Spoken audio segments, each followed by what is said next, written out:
Hello and welcome back to Middle-earth and a brand new Let's Play, a series for the 4th Age Total War, Dominion of Men. Those of you who might be new to the channel or new to the mod, this is a mod based on Rome Total War's Barbarian Invasion expansion that takes the action into Middle-earth a couple hundred years after the War of the Ring. So we have several factions here that you might recognize, some that you might not. We do have, for example, the Reunited Kingdom, which owns a lot of territory in Gondor as well as in the north. We have an empire of Harad, which is very powerful in the south. We imagined that the Kingdom of Dale would have expanded from its original holdings to become a bit of a player on the north as well. And we have some other lesser-known factions. One of those, and the topic for our Let's Play series, is the Chiefdom of Khand. Now, a very tiny bit of information is known about this faction. I'll just read to you the description here, and then we'll get into the campaign and talk about what the goals are for this. So these are estimated to be a bull-roaring faction. This just means that they're considered hard relative to some of the other factions in the mod. The campaign objectives won't matter, but I'll just talk about them anyway for a minute. You have to hold 30 provinces, including your homelands, as well as Lond Nurnen, which is right up here near the Sea of Nirn, a couple of provinces to your south, and another settlement farther to the south, the capital of Far Harad. This faction, Khand, it says, is a flat and mostly featureless land, home to riders and archers from the eastern steppes, city dwellers who have made themselves wealthy from trade and iron-fisted rule, and the war-hungry Variags. Powerful factions surround this chiefdom, though to the south lie independent holdings that may easily be conquered. With Mordor to the west and Haradrian peoples to the south, Khand is at a crossroads of cultures and traditions that are alien to the ways of the west. Its people are fiercely independent and follow the ways of darkness. We are set to play on the recommended difficulties, campaign difficulty setting of decidedly Tookish, which essentially is medium, and the battle difficulty recommended as bull roaring. And so we'll jump into Khand. So Khand is again an interesting faction that does have some basis in the lore, but very little is in fact said about them. As we will see, they are imagined to be essentially a horse archer faction with a good cavalry showing and some decent infantry. This little intro video here says a bit about their history. I'll read this as well. In the War of the Ring, at the Battle of the Pelennor Fields, there were seen strange Easterners fighting under Sauron's command, among them Variags of Khand. The Variags are only one part of the Khandian people, but they are perhaps the most well-known. Some distant remnant of Northmen blood pounds through their veins, it is said. For the Variags claim they are descended from princes of Rhovanion in the early years of the Third Age, who turned their backs upon their people and swore to serve the Easterlings for the furtherance of their own feuds. Eventually, these Variags entered the service of the paymasters of Khand, where the steppe lords rewarded them richly for their bloody successes in war. Khand has often found itself in conflict with other powers, whether in the service of the Dark Lord or in the course of protecting its own independence from other Easterling factions. It was not until the Easterlings were pushed back in the early years of the Fourth Age that Khand began to emerge as a more independent chiefdom. So far, they have kept largely to themselves, allied to the chiefdom of Rhûn, but not subordinate to it, neither expanding nor withdrawing, though it is inevitable that Khand will become involved in the struggles for control of the East. So if we click Resume Campaign here, we will see what we have at the beginning and what we have planned to do. Again, here's a look at our victory conditions, and this is not going to matter so much for us because I'm going to be trying something a little bit different. For this Let's Play, I am going to be taking Khand on the road. We are going to horde up these guys. Now, Khand is one of 3 factions in the mod that can horde. Right to our north, we have our current allies, the Chiefdom of Rhûn. They are a horde-capable faction. And even further to the north, as you might be able to guess from their name, the Chiefdom of North Rhûn is also a horde-capable faction. So only us 3 can turn into a horde. For those of you unfamiliar, in Barbarian Invasion, horde is a mechanic that this is the first time that it appeared in a Total War game. And essentially, you get free upkeep for all your units. When you abandon your final city, you get a ton of new units, something like 4 extra stacks, and you don't make or lose any money. The only way that we can make money is by sacking settlements or eventually settling, and the only way that we can lose money is by, I guess, spending it diplomatically or by recruiting mercenaries. Mercenaries do require upkeep while you have them in your armies, so it's sort of a encouragement for you to keep sacking, keep mobile, or settle quickly. Now, the challenge, of course, with horde gameplay is settling, because you get 3 chances to settle. When you first decide to hold a town rather than to just burn everything and move on, you lose a third of your horde forces. The next time you choose to settle instead of raise or sack a settlement, you lose another third. And then the third time you settle, you lose yet your last third of those horde units. And you are left with only the units that you started with, family members and the like. And so when you settle as a horde, you are likely to be in a very precarious position, because oftentimes you will have just conquered a bunch of new territory, have almost no infrastructure there, and all of a sudden your population has gone into the settlements that you took, rather than being available for military purposes. So you're diverting your manpower into sort of the economy, or you're giving them land to settle, rather than sort of serving as this mobile, free upkeep army. So hordes are very powerful, but they have that very tricky balance of choosing when to settle. So we are going to try this out. Now, my goal for this campaign is to cause maximum chaos. We are going to head due north. To our north is the Chiefdom of Rune, and even further into the snowy north, we have this other Easterling chiefdom, and we're going to kick them out. We are going to force both of them to horde, and the goal, well, the goal is just to have some fun, to see what's going to happen. We potentially will settle at some point, and I've got a couple of places in mind. One is to continue in the Northlands, knock out the Chiefdom of Rune, knock out the Chiefdom of North Rune, send them on their merry way to burn and loot wherever they're going to go, and then possibly settle somewhere around Dale. This is a very wealthy place. You've got some good resources here, some potential for some great trade income, and this might be a pretty safe place for us to hold. It's got a lot of river crossings, heavy forests, and mountains to sort of bar invasion. That might be one option. We'll be in the neighborhood, and maybe if we can take out enough of Dale, we can settle without having to worry about immediately being attacked.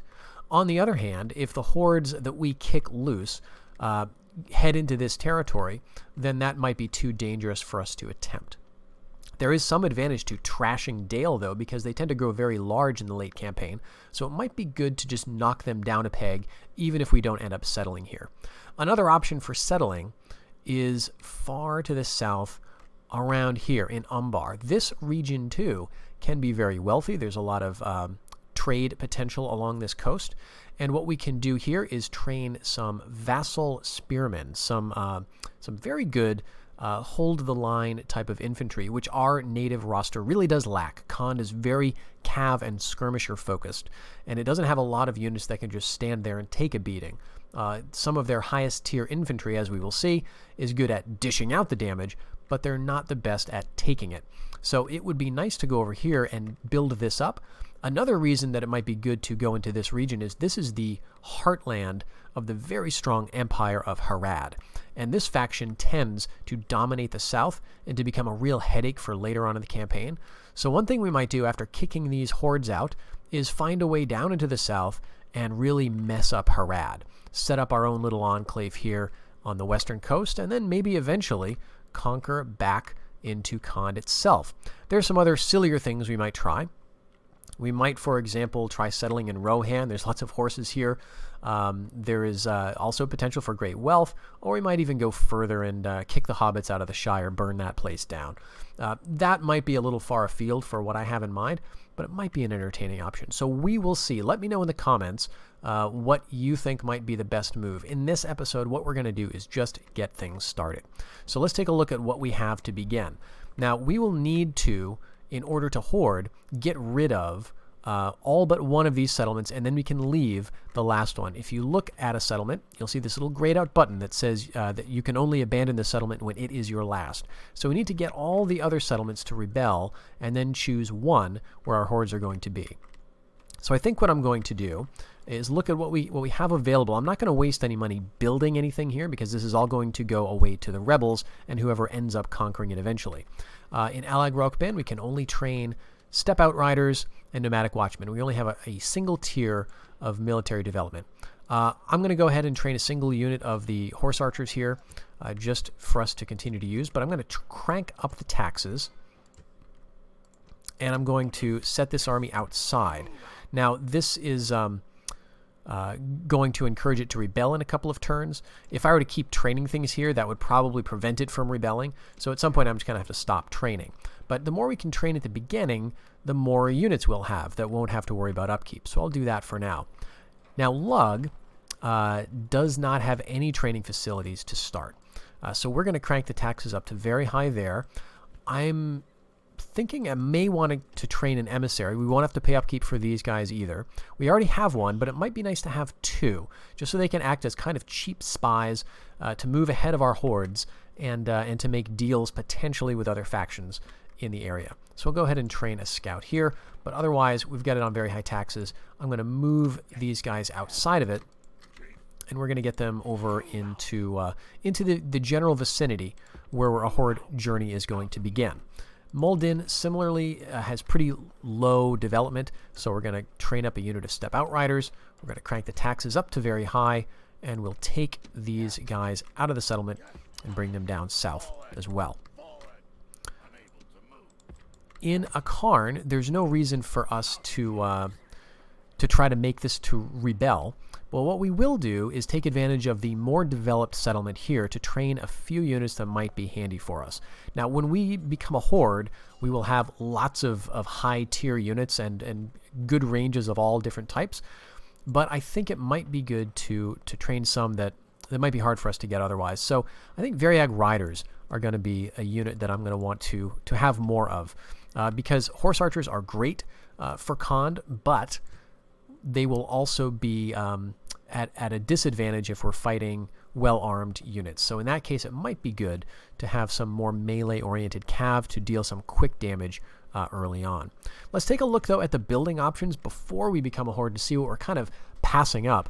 In terms of military development, when we get to Tier 1, if we build a first tier in our homelands, we get our Nomadic Watchman, which is basically just your spear-carrying garrison militia type. They're not really good for a whole lot. They do have a fairly large unit size, fairly low-ish upkeep, but they're made for fighting in the deserts. This might be another reason for us to settle in Umbar. And at Tier 1, we also get these Step Outriders, which is quite a good deal for Tier 1. At Tier 2 military development, it expands a bit. We get a more dedicated melee infantry unit in these Variag Axemen. We get a foot archer unit, step archers, very good for garrison duty and for just general purpose as well. And Variag Riders, which are our melee cav. That's Tier 2. Now, these two tiers of native recruitment is what's going to be available even in our Outlands, I believe. So typically, if you're unfamiliar with this mod, the territories that you can control are divided into three different types. A region is either considered to be homelands for you, which is mostly, that's going to be your starting settlements, in which case you can train all of your native roster, you can build stuff cheaply, and basically you have fewer limitations and public order problems. So that's homelands. They can be fiefdoms, which are kind of like homelands, but maybe not so close in terms of culture or loyalty to your people. So you can train some of your factional units, but for the early tiers, you're going to have just local levy type units. Or you can have outlands, which is everything else. For every faction, outlands are going to be the vast majority of settlements on the map. Because for Khand, we have a few homelands. They're basically concentrated right around here.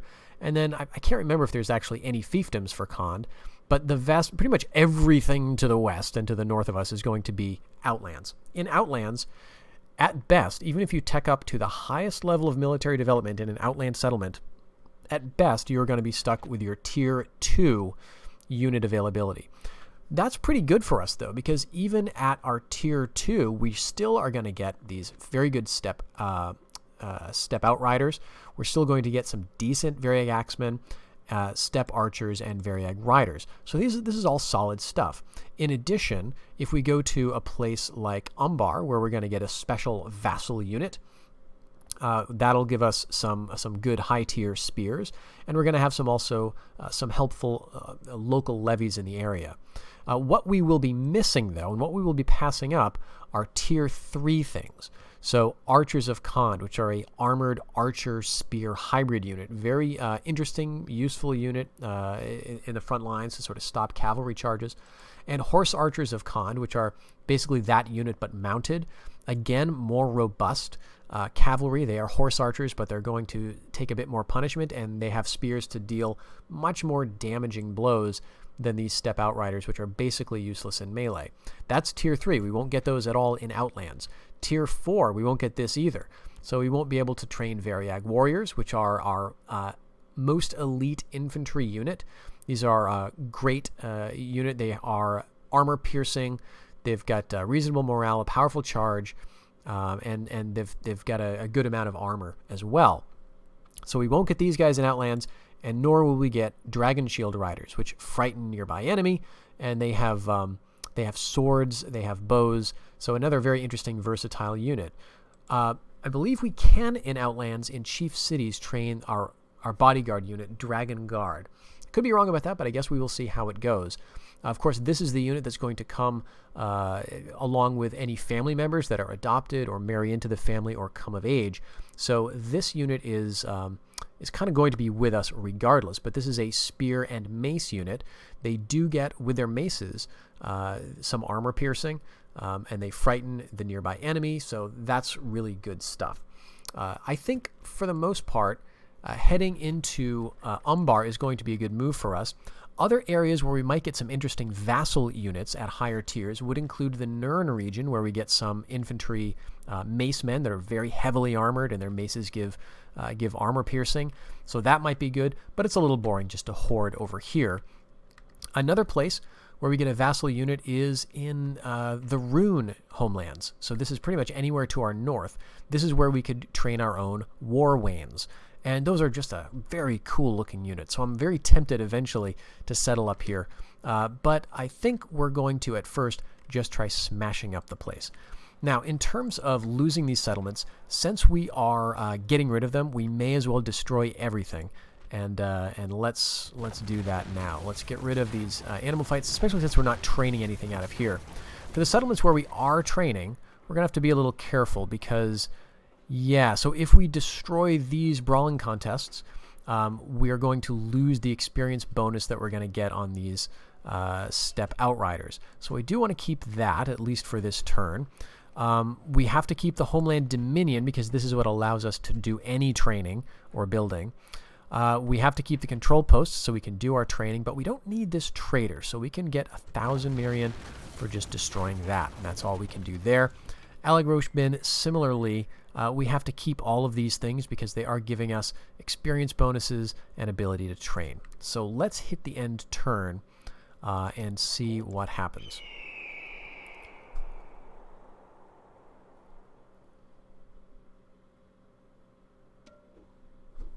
All right, no rebellions yet, but you can see that it is imminent.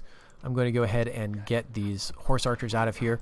Maybe I can get another unit before this completely rebels, and we're going to do the same thing up here in Moldin. Now, as you can see, we're getting some damage here in the rebellion that we are suffering.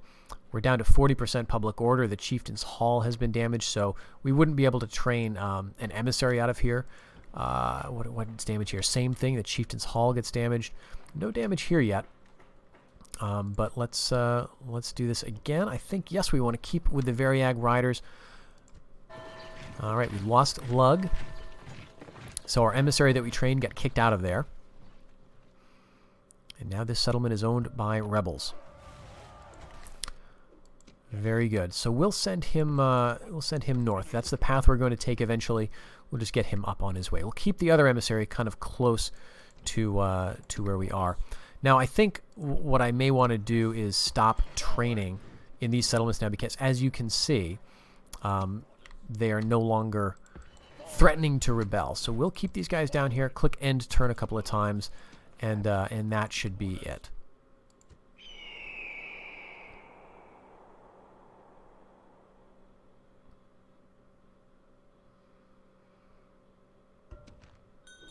All right, actually we already have a husband offer. Competent governor, competent commander, youthful, that's great. Man of the steppes. This man originates from the open lands of Khand, where folk are skilled with light armor, the horse, and shooting from the saddle. The nomadic life of steppe folk has taught many to move quickly over large distances, but has done little to instill in them an understanding of how to lead settled communities. So they get a bonus to command versus cavalry, and he gets plus 10% movement points. Now, it says at the end of this that they don't understand how to lead settled communities. I can't remember what that effect is. I think it's a negative to law. Potentially, it's a law malice, but he does not have that. Let's see if I have any other men of the steppes around. I think this guy is a wall builder, so he's from a different culture. This guy's a wall... let's see. I think he's also a wall builder. Yep. And this guy's a Variag. So men of the steppes, yeah, I think it's law. But all these different subcultures, which is right under the racial trait, have different bonuses and penalties, but sometimes you can get a character who does not have any of the penalties or does not have all of the bonuses. So this guy is great because not only does he get these bonuses, plus 1 command to cav, so he's going to be a good cavalry general. We'll have to make sure that we get more than 50% horses under his belt, but he also gets even more movement points. So this is a candidate for an all-cav army, actually, to just have him zipping all over the map and dealing with threats as they occur. Not only does he get that, but he doesn't get the malices from that trait. So he's absolutely good. I just want to check some of his other traits. He's energetic, which is good. It's going to give him some extra hit points, movement points as well. He's intelligent. As you can read from the text here, all of these traits have different effects. So this is all good stuff. He's uncharismatic, but that's okay. It's not great for morale. So we will definitely take him. The only thing that I see that's really potentially bad here is he's short in stature, which is going to hurt his hit points. Hopefully the energetic trait is going to make up for that at least a bit, but we still have to watch him in battle. So I will definitely take this guy. He is in a Karn right now, and our faction leader has acquired the lordship of Central Khand. Let's go ahead and train another unit. Do I want another unit of Variag? Yeah, I think we do. We want to mass that cavalry charge so that we can group them all together and do as much damage as possible. All right.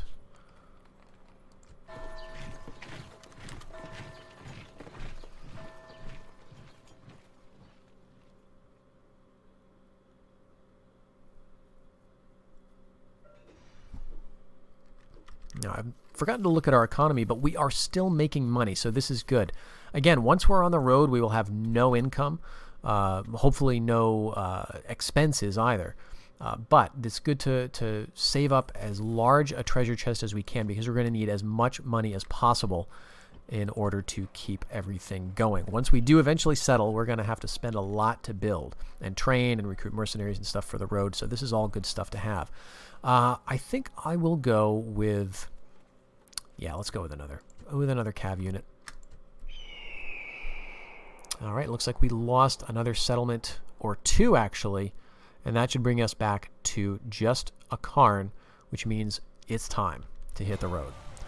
All right, so we lost Alag Rokbin, we lost Muldin. It is time for us to head north. We did our last recruitment that we're going to do. We're going to take all these guys right out of the settlement, and we're going to get them all roughly together. And then before we abandon this, very important, again, we want to make sure everything is out of here. So we're going to make our last bit of money for a little while and say goodbye to the mustering fields. Say goodbye to the herbalist. Say goodbye to the trader. Trials of Blood gives us 4,000. And our Homeland Dominion building. So now we are not going back. If we were just to stick around, I mean, this is a little skewed because all of that destroying actually gave us a lot of income there, but we would not be doing great in terms of economy. So let's start to move these guys north, and then we will abandon our settlement here.